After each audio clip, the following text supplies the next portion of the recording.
Welcome back to the Fixed Ops Roundtable. This panel is about walking the walk for customer retention. According to a Harvard Business School study, an increase in customer retention by as little as 5% can lead to increased profits of 25 to 95%. So, how do you encourage your customers to service at your dealership and return to you the next time they're ready to make a purchase?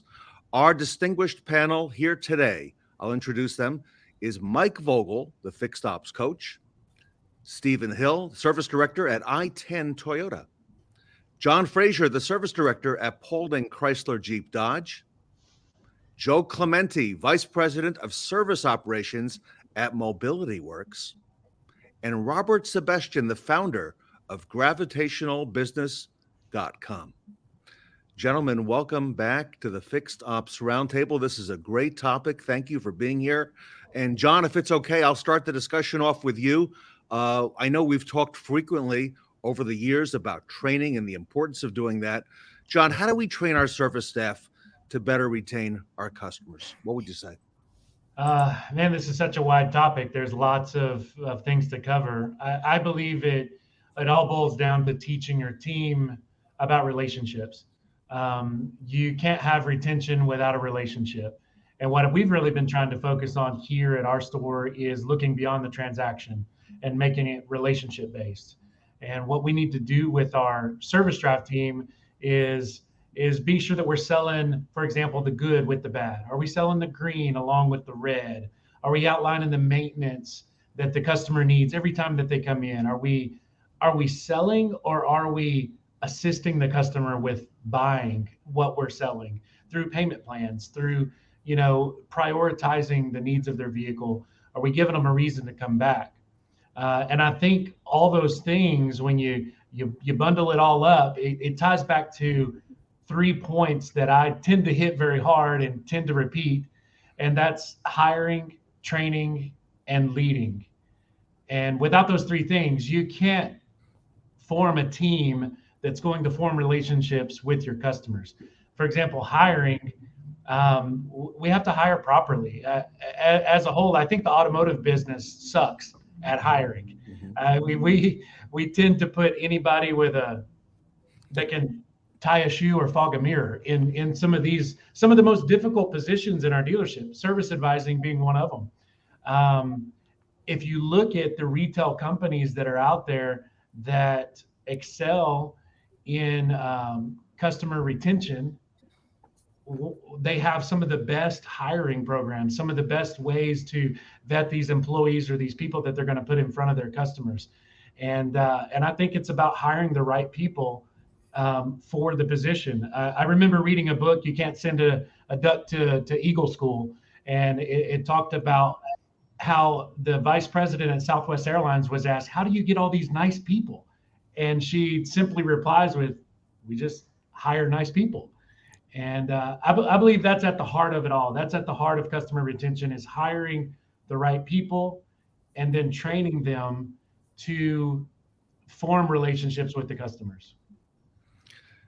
John, I think you're singing our language, and Joe Clementi, I know he's singing your language as well when I hear dealership culture. What are your thoughts on that, Joe? And in particular, how does that culture create a connection to customer loyalty? Yeah, I think this is a very detailed question. I'm going to approach this in typical Coach Joe fashion and really kind of talk about organizational structure first, right? As we talk about culture, we have to understand the connection. So obsessing over strategy is simply overrated. When you focus on culture, you get an immediate impact on your balance sheet. So organizational culture is a collection of values, principles, expectations, and practices for everybody on the team. Think of it as a collection of traits that make your company what it is. So for better or worse, culture is leadership, and they are intrinsically linked. Leaders can shape the culture both consciously and subconsciously through their behaviors, and sometimes that's with unintended consequences. So are you clear about what the language your culture is communicating to your employees and your customers? That's the big question.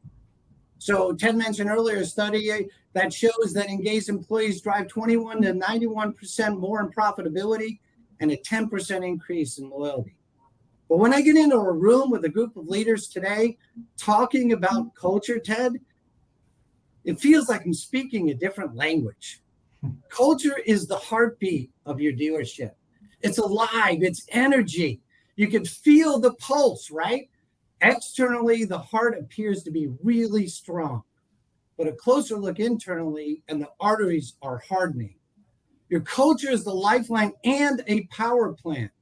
We call this magnetic energy. Your environment is either positively charged or it's negatively draining. The energy is palpable both internally and externally. A negatively charged environment depletes people, right? It saps the focus from the organization. This magnetic force is the blood pumping through the heart of your dealership. The wrong culture, a diluted culture, or no culture at all, it's still a culture nonetheless, but it might not be the expectations you're trying to manifest. The agenda, focus, and priorities set by management are lacking purpose. The funnels are clogged with inefficiencies and political posturing.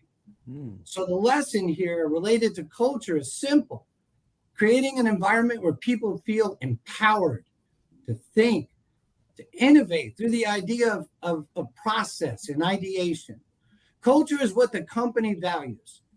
And if it isn't the employee and the customer, they'll go somewhere else.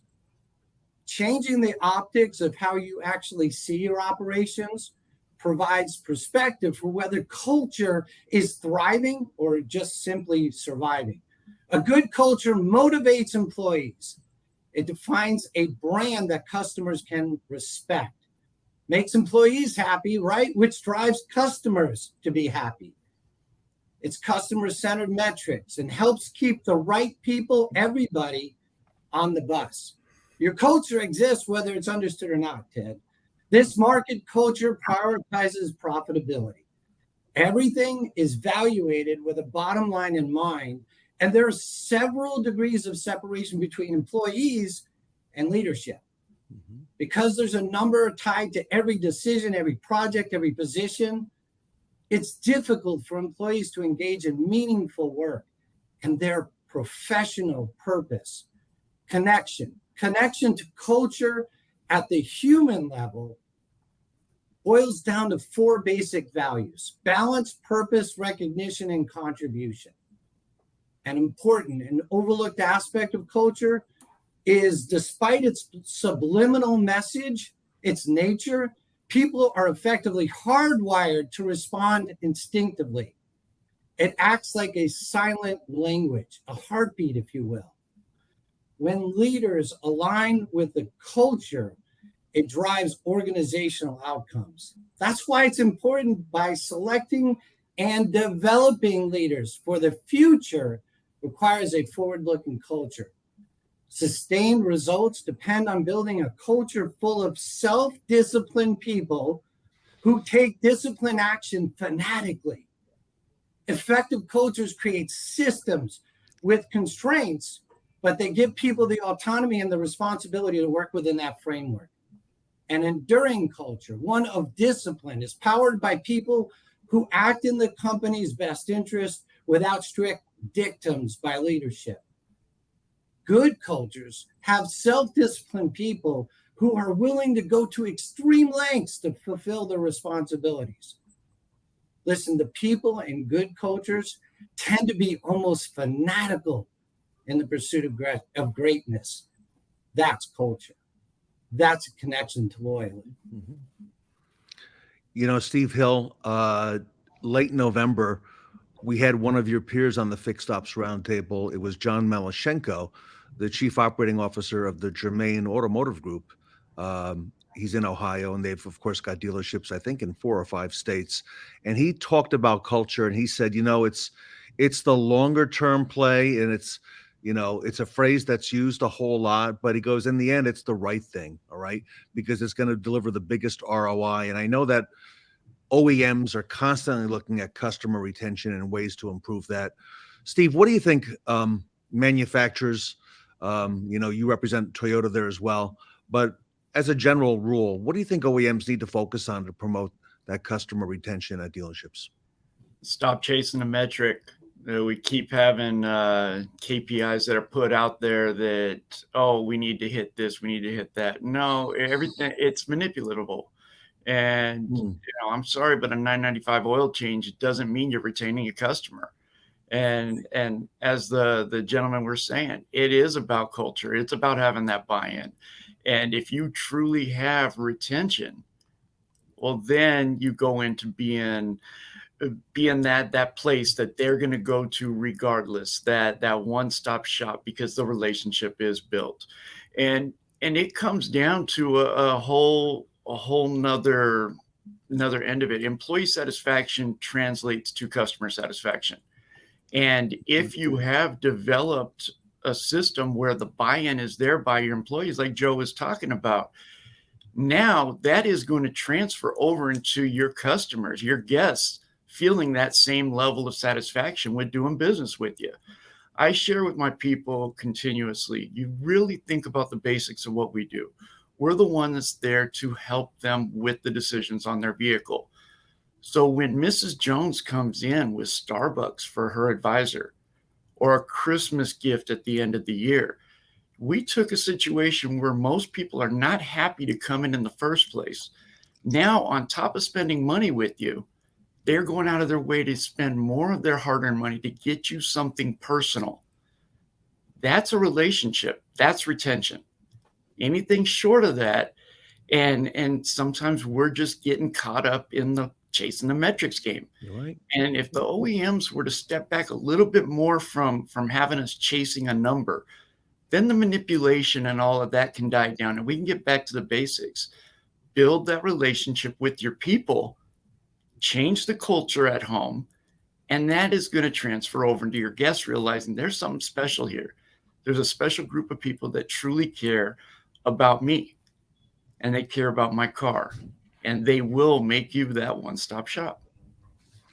John Frazier, you're also in dealership, right? And you're just listening to what Steve Hill is saying here about chasing those KPIs, that the OEMs put out there. I think all of us can relate to that. John, talk to us, because I asked you a little bit earlier about training on and of course, customer retention. How does all this relate? What do you think on some of the things that, for example, that Joe and Steve are saying? I totally agree. It's about, chasing the right things. It's about culture. It's about consistency. And we can't just do it strong for 1 or 2 or 3 days and then just let it go.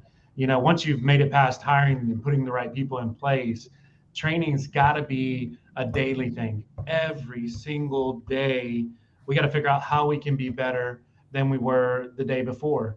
The same as those companies that excel at customer experience and the customer retention, they have a great hiring program. They also, at their core, have an even better training program. Training is a staple for companies that lead in those arenas. When it comes to keeping customers coming back, there's no better way to do that than putting your customers in front of people that are properly trained, that know what to do. And I believe one of the areas or shortcomings that we have in the automotive industry, there's a lot of guys that sit this chair that can't take the customer through the entire service process. And I'm not saying as a service director that I got to be on the drive writing up customers all day long, every single day, but I need to be able to have that knowledge from start to finish, from the appointment to the follow-up, so that I can teach my team how to do that. I need to know it like the back of my hand. I mean, who do you want training your new advisors? Do you want to do that, or do you want the guy that's sitting over there with the bad habits you're trying to figure out how to get rid of? Some of the best advisors that you'll ever have on your service drive have never been in the business. And I've got 2 of them right now, as a matter of fact.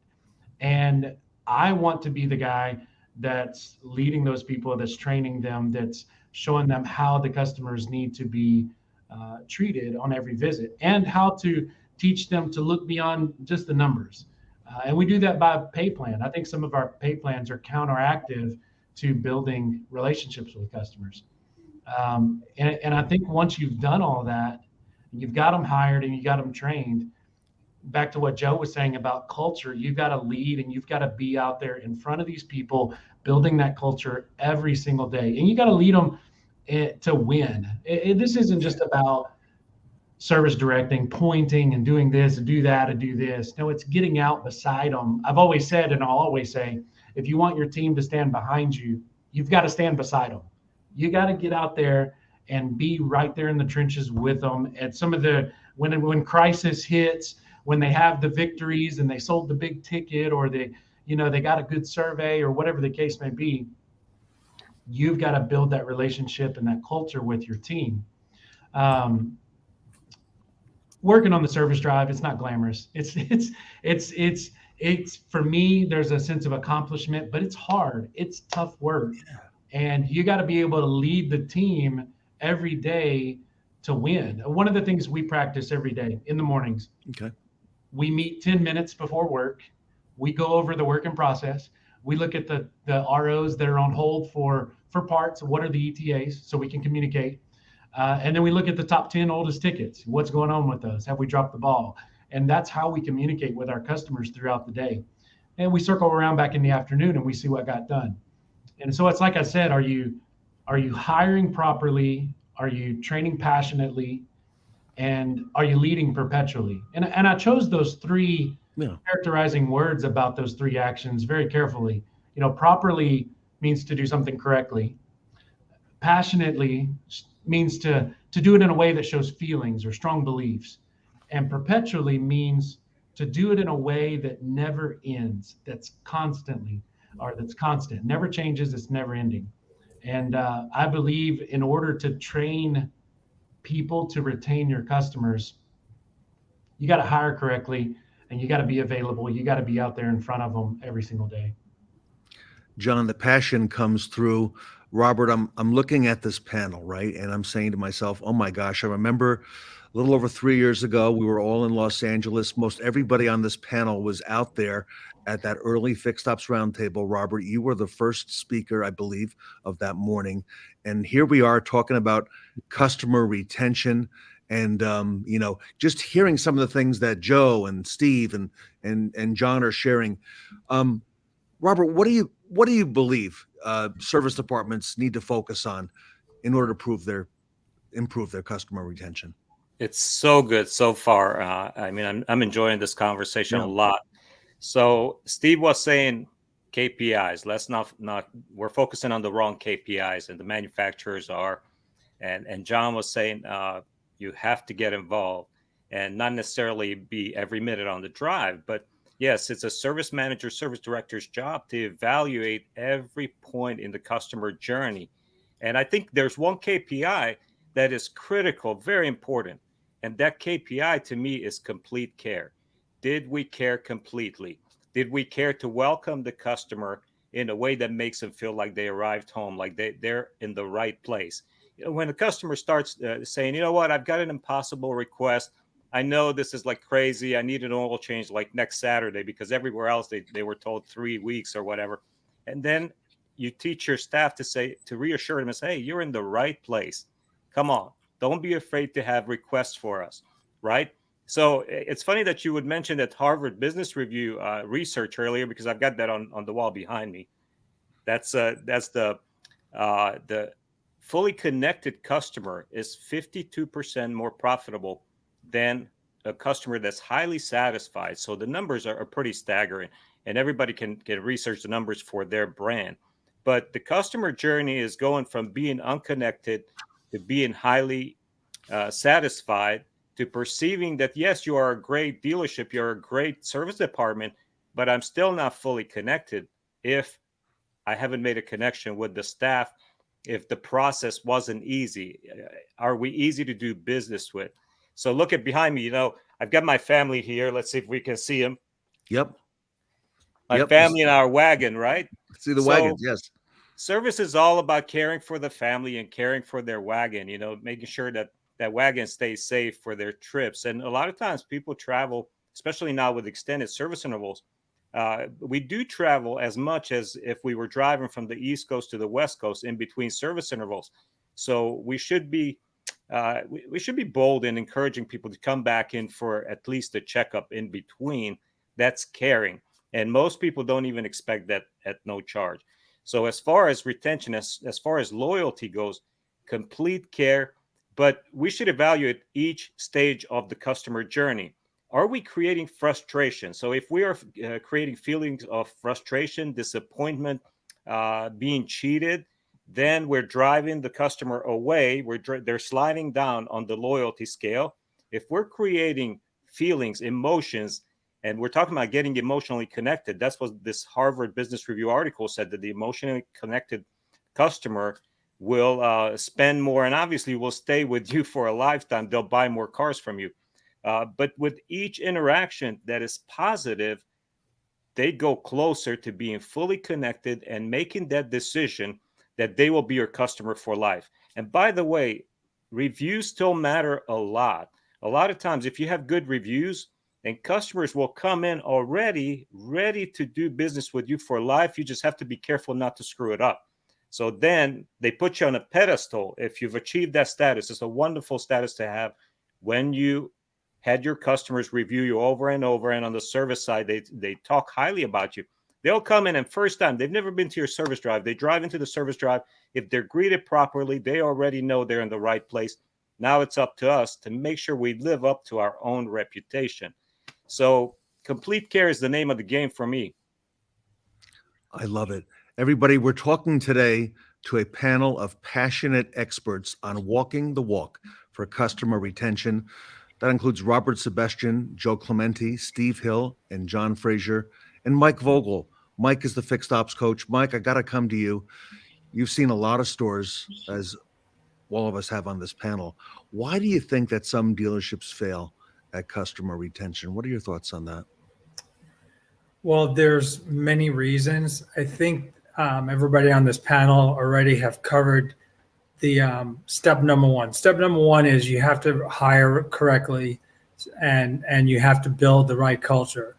Because if you don't have step one, I don't think you can ever get to step two correctly or consistently.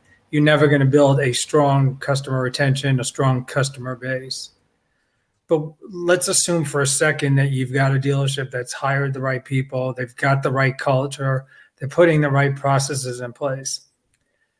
People that know me have heard my keywords over the years, and not to be like a broken record, but TVC, trust, value, and convenience.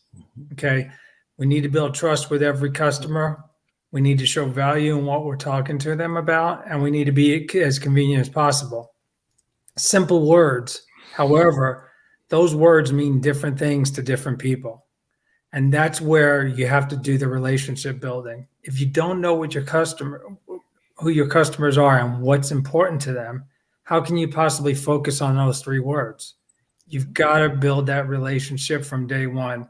And then once you do build that relationship, there has to be a sense of consistency. And I know John brought up the word consistency, and I'm 100% behind that.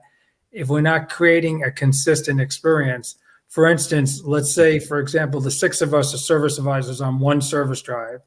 Okay. And the customer comes in, visit 1 and sees Ted, has a great experience. They go to Joe, visit 2, great experience. And they come visit 3 and Mike Vogel helps him. Mike Vogel's having an off day and he's just got a bad attitude, and boom, there it goes out the window. We're done with it. Sure. The other thing is, I'm a big believer in trying to create the wow factor when customers come in. And again, the wow factor means different things to different people. And wowing a customer doesn't necessarily mean you got to do something outrageously expensive, right, or anything along those lines. It could be something as simple as under-promising and over-delivering. When I was a service advisor, granted it was a long time ago, I always packed my estimates slightly so that I came out under when they came to pick up their car. I always packed my time estimates so that I met my promised times whenever possible. And then that gave a break to my technicians, because if they came to me and say, hey, Mike, I need the car for an extra 30 minutes, Can we do it? Yeah, let me call the customer, but go ahead and get it done. Meanwhile, in my head, I know I'm still okay.